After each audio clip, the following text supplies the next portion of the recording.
Assalamualaikum warahmatullahi wabarakatuh.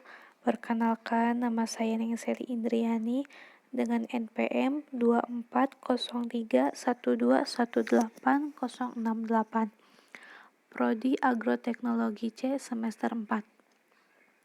Di sini saya akan menjelaskan mengenai isolasi DNA tanaman bayam dan ikan lele sebagai kajian dalam biologi molekuler.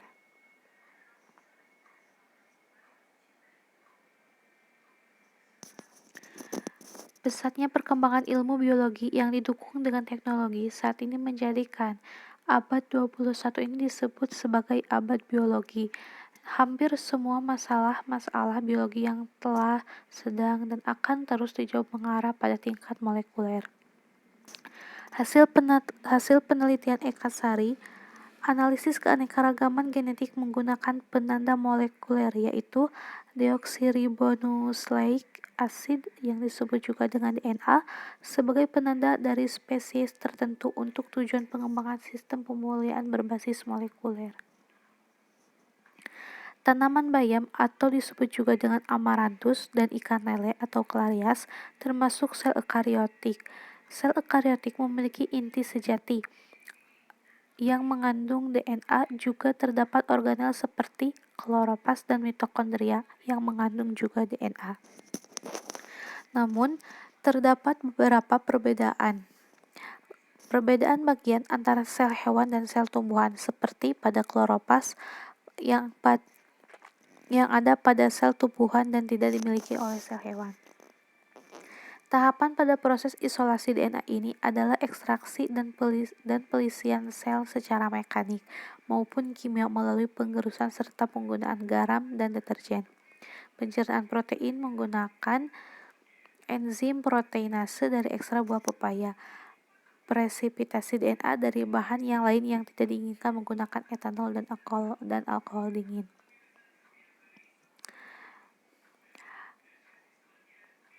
Hasil dan pembahasan, semua hewan memiliki sel yang menyusun seluruh bagian tubuhnya, jaringan, kemudian suatu organ, sehingga pada DNA dapat diisolasi dari semua bagian hati, limfa, dan lain-lain. Begitu juga pada tumbuhan, DNA dapat diambil dari semua bagian seperti daun, akar, dan kumpulan batang daun yang tersusun dari sel-sel. Hasil isolasi DNA baik pada tanaman bayam maupun ikan lele, tampak DNA sebagai gumpalan berwarna putih keruh berupa serabut-serabut seperti benang yang muncul di atas lapisan permukaan tabung reaksi. Sedangkan di bawahnya cairan etanol yang berwarna bening dan paling bawah adalah lapisan filtrat dari ekstrak selain DNA, yaitu ada protein, RNA, membran, dan dinding sel yang lisis. Seperti kita ketahui bahwa tanaman bayam dan ikan lele dalam kajian sel tergolong kategori sel yang sangat berbeda. Tanaman bayam termasuk sel tumbuhan, sedangkan ikan lele termasuk sel hewan. DNA pada ikan lele yaitu berasal dari nukleus dan mitokondria. DNA pada nukleus memiliki bentuk linear dan tidak bercabang, serta berhubungan erat dengan protein histon. Sedangkan DNA yang terletak pada mitokondria berbentuk sirkular dan tidak berhubungan dengan protein histon. DNA yang ditemukan di dalam inti disebut juga DNA kromosomal, sedangkan yang ditemukan di luar inti disebut DNA ekstrakromosomal. Beberapa faktor seperti kesulitan pemahaman materi, biaya yang besar, keterbatasan alat, dan bahan dapat diminimalisir melalui isolasi DNA sederhana ini. Nah, penjelasan terkait penggunaan bahan, alat, dan fungsi pemanfaatannya serta protokol yang mudah diharapkan tidak menjadi hambatan lagi. Metode isolasi sederhana DNA ini dapat diaplikasikan dan dikembangkan dengan berbagai bentuk alternatif pembelajaran. Kesimpulan dari apa yang sudah saya sampaikan yaitu isolasi DNA tanaman bayam dan ikan lele dapat dilakukan secara sederhana menggunakan alat dan bahan serta protokol yang mudah sehingga dapat diaplikasikan dengan berbagai bentuk alternatif pembelajaran. Selanjutnya, di sini ada pendaftaran varietas hortikultura dasar hukum yaitu dari Permentan nomor 38 Mentan garing OT 140-7-2011.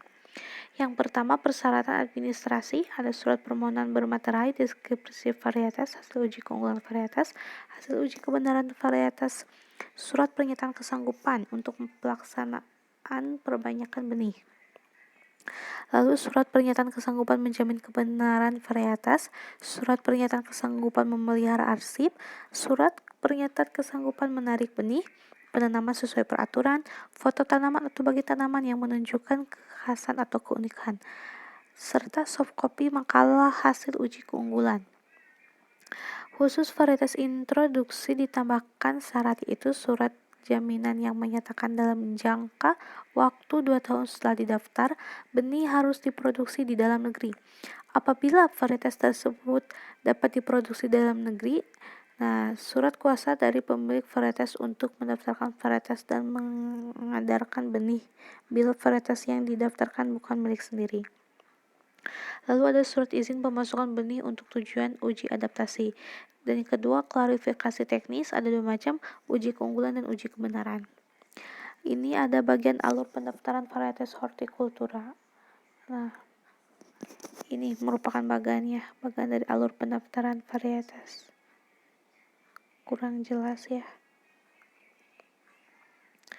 Mungkin itu yang dapat saya sampaikan. Mohon maaf karena banyak sekali kekurangannya. Billahi taufiq wal hidayah. Wassalamualaikum warahmatullahi wabarakatuh.